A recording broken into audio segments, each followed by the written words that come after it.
ഫ്രണ്ട്സേ, ധന്യാണേ. അപ്പോഴേ ചില സമയങ്ങളിലൊക്കെ ദൈവം നമ്മളെ പരീക്ഷിക്കും. ആ പരീക്ഷണത്തിൽ നിന്നൊക്കെ നമ്മൾ മുന്നേറി പോണം. ആ സമയങ്ങളിലൊക്കെ കടന്നു പോകുന്നു വിചാരിച്ച് ഇങ്ങനെ നമ്മൾ മുന്നോട്ട് പ്രതീക്ഷയോടെ നമ്മൾ ജീവിച്ചു പോകണം. ഇപ്പൊ നോക്കിക്കേ, എൻ്റെ ഈ രണ്ട് കണ്ണും ചുവന്നിരിക്കുകയാണ്. ആദ്യം ഈ കണ്ണായിരുന്നു, ഒരു മാസമായി ഈ കണ്ണിന് പ്രശ്നം. ഇതിൽ ഞാൻ എന്താ പറയാ, മരുന്നൊക്കെ വാങ്ങിച്ചിട്ടുണ്ടായിരുന്നു, ഒറ്റിച്ചിട്ടുണ്ടായിരുന്നു. പിന്നെ പ്രതീക്ഷിക്കാനാണ് ഇപ്പുറത്തെ കണ്ണിൽ വരുന്നത്.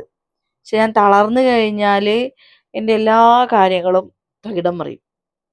അപ്പം അത് ഭയങ്കരമായിട്ട് ഞാനിങ്ങനെ ഫീൽ ആവുന്ന ഒരു സമയമാണ് ഇപ്പോൾ.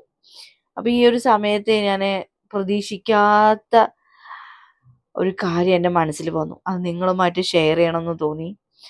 അതായത് ഇസ്ലാമിലൊരു തിയറി ഉണ്ട്, ഒരു ബ്യൂട്ടിഫുൾ തിയറി.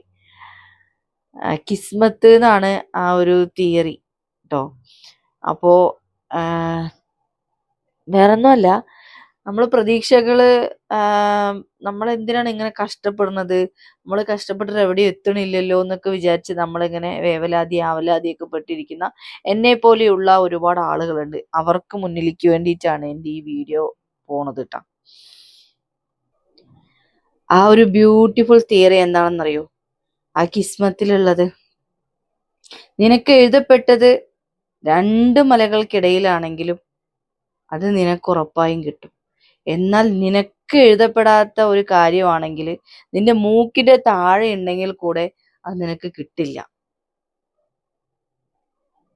അതിനാൽ വൈകുന്നതിനെ ഭയപ്പെടരുത്, കഷ്ടപ്പെടുന്നതിനെ ദുഃഖിക്കരുത് എന്നാണ് പറയണത്.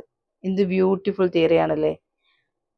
ഉറപ്പായും നമുക്കൊരു ബുദ്ധിമുട്ട് ദൈവം നമുക്ക് തരുന്നുണ്ടെങ്കിൽ അതിനുള്ള സൊല്യൂഷൻ അല്ലെങ്കിൽ അതിനുള്ള പരിഹാരവും ആ ദൈവം തന്നെ നമുക്ക് തരും എന്നാണ് ഞാൻ ഈ ഒരു കിസ്മത്തിൽ തിയറിയിൽ നിന്ന് എനിക്ക് പഠിക്കാനും മനസ്സിലാക്കാനും കഴിഞ്ഞിട്ടുള്ളത് കേട്ടാ. കാരണം എന്താ അറിയോ, നിനക്ക് എഴുതി വെച്ചത് ദൈവം കൃത്യസമയത്ത് ആ ഒരു സമയമാകുമ്പോൾ നിന്റെ അടുത്ത് തന്നെ എത്തിക്കും എന്ന ആ ഒരു തിയറി എനിക്ക് ശരിക്കും പറഞ്ഞാൽ അത് എന്നെ വല്ലാതെ എൻ്റെ മനസ്സിനെ വല്ലാതെ ചിന്തിപ്പിച്ച് ആകർഷിച്ച ഒരു തിയറിയാണ്. കാരണം നമ്മളിങ്ങനെ ഒറ്റപ്പെട്ടു പോകുമ്പോൾ അല്ലെങ്കിൽ ഇടയ്ക്കൊക്കെ നമ്മളൊന്ന് തളരും, ഇടയ്ക്കൊക്കെ നമ്മളൊന്ന് വേദനിക്കും. ആ സമയത്തൊക്കെ എനിക്ക് ഈ ഒരു കാര്യം ഇങ്ങനെ മനസ്സിൽ ഓടി വരും. ജസ്റ്റ് ഒന്ന് നിങ്ങളുമായി ഷെയർ ചെയ്തു എന്നേ ഉള്ളൂ. ഒരുപാട് ആളുകളിലേക്ക് ഇങ്ങനെ പോവുക. പിന്നെ എൻ്റെ കോലം കണ്ടിട്ട്, കോലത്തിലല്ല കാര്യം, നമ്മൾ പറയുന്ന കാര്യത്തിലും ചെയ്യുന്ന പ്രവൃത്തിയിലുമാണ് കാര്യം എന്ന് മനസ്സിലാക്കുക. കാരണം മറ്റുള്ളവരെ പോലെ നല്ലോണം എഡിറ്റിങ്ങോ അല്ലെങ്കിൽ എന്താ പറയുക, അവനവൻ്റെ രീതിക്കുള്ള ഒരു രീതിയിൽ വീഡിയോ എടുക്കാനൊന്നും പറ്റിയ സാഹചര്യവും കാര്യങ്ങളൊന്നും അല്ല. ഒരുപാട് പ്രയാസങ്ങളിലൂടെ പോവാണ്, കടങ്ങളും ബാധ്യതകളും ഒക്കെയുണ്ട്. അപ്പോൾ ഇപ്പം ഞാൻ ചെയ്തുകൊണ്ടിരിക്കുന്നത് ഉണ്ണിയപ്പ കച്ചവടവും ഉച്ചയ്ക്ക് ഊണുമാണ്.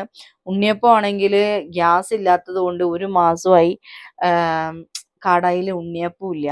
ഉച്ചയ്ക്ക് ഊണാണ് ഇപ്പം ഉള്ളത്. ആ ഉച്ചയ്ക്ക് ഊണിൽ ഒരു 35 പേർക്ക് നമ്മൾ ഓരോ ആളുകളിൽ നിന്നും സ്പോൺസർഷിപ്പ് മേടിച്ചിട്ട് അർഹതപ്പെട്ട ആളുകളിലേക്ക് ഞാൻ ഭക്ഷണം ഉണ്ടാക്കി ആ ഒരു ജോലി ഏറ്റെടുത്തിരിക്കുകയാണ്. എന്താ വെച്ചാൽ വിശക്കുന്നവന് എൻ്റെ ഭക്ഷണം എത്തട്ടെ, ഞാൻ ഉണ്ടാക്കുന്ന ഭക്ഷണം സെയിൽ ചെയ്യുന്നത് അർഹതപ്പെട്ട ആളുകളുടെ വയറിലേക്ക് എത്തട്ടെ എന്ന് വിചാരിച്ചിട്ട് അവർക്ക് വേണ്ടി ഞാനിപ്പോൾ സോഷ്യൽ മീഡിയയിൽ നിന്ന് ഓരോ ആളുകളോടും ഞാൻ ചോദിക്കണം, ഒരു നേരത്തെ ആഹാരത്തിന് നിങ്ങൾ ഓർഡർ തരുമോ എന്ന്. ചിലപ്പോൾ ചില ആളുകൾ പറയും ഒന്നും ആയില്ലെങ്കിൽ ഒന്ന് മെസ്സേജ് ഇടണേന്ന്. ചില സമയങ്ങളിൽ നമ്മൾ പേഴ്സണലായി മെസ്സേജ് ഇട്ടാലും അവർ തിരക്കുകൾക്കിടയിൽ ചിലപ്പോൾ അത് കണ്ടു എന്നും വരില്ല. പക്ഷെ എന്ത് തന്നെ ആയാലും വിശക്കുന്നവരുടെ വയറ് വാടാതെ ഇന്ന് വരയ്ക്ക് ഞാൻ കൊടുത്തുകൊണ്ടിരിക്കുന്നുണ്ട്. അപ്പോൾ എല്ലാം ദൈവത്തിൻ്റെ ഒരു കാരുണ്യം കടാക്ഷവും കൊണ്ടാണ് ഞാൻ മുന്നോട്ട് പോകുന്നത്. ആ ഒരു നേരത്തെ ഭക്ഷണത്തിൻ്റെ ഓർഡറും കൂടി ഇല്ലായിരുന്നെങ്കിൽ ഞാൻ പിന്നെയും കുടുങ്ങി പോയേനെ. അപ്പോൾ എന്തായാലും പിന്നെ സങ്കടവും വരുന്നുണ്ട്, കണ്ണിൽ കൂടെ വെള്ളവും വരുന്നുണ്ട്. രണ്ടും കൂടി ആവുമ്പോൾ എന്താ പറയുക, ഒരു വെള്ളപ്രളയമായി. അപ്പോൾ കുറേ ആയി നമ്മള് പിന്നെ യൂട്യൂബിലൊക്കെ വീഡിയോ ഇട്ടിട്ട്. അപ്പം ഇതിപ്പോൾ ഫേസ്ബുക്കിലാണ് വീഡിയോസ് കാണുന്നതെങ്കിൽ ദയവ് ചെയ്തിട്ട് എൻ്റെ യൂട്യൂബും കൂടെ ഒന്ന് സബ്സ്ക്രൈബ് ചെയ്യണം. ഇതേ ചാനലിൻ്റെ പേര് തന്നെയാണ് പാലക്കാടൻ ഫാമിലി ദക്ഷാന്ന്.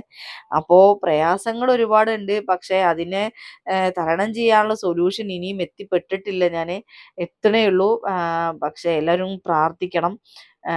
പ്രാർത്ഥനയും വേണം. അതേപോലെ തന്നെ നിങ്ങൾ ഈ വീഡിയോ കാണുന്ന നിങ്ങൾ ഓരോരുത്തരും ഒരു നേരത്തെ ആഹാരം ഓർഡർ ചെയ്യാൻ താല്പര്യമുള്ളവരുണ്ടെങ്കിൽ എന്നെ കോൺടാക്ട് ചെയ്യാനും മറക്കരുത് കേട്ടോ. കാരണം നിങ്ങൾ തരുന്ന ഓർഡറിലൂടെ ഞാനും അതുപോലെ വിശക്കുന്നവരും ജീവിച്ചു പോകുന്നുണ്ട്. അപ്പോൾ എന്തായാലും എന്തോ എനിക്ക് മനസ്സിൻ്റെ ഉള്ളിൽ ഈ ഒരു കാര്യം ഉണ്ടായിരുന്നു. അപ്പം അത് എൻ്റെ ജീവിതവുമായിട്ട് ബന്ധം വന്നപ്പോൾ ഞാനത് നിങ്ങളുമായി ഷെയർ ചെയ്തതാണേ. അപ്പം താങ്ക് യു.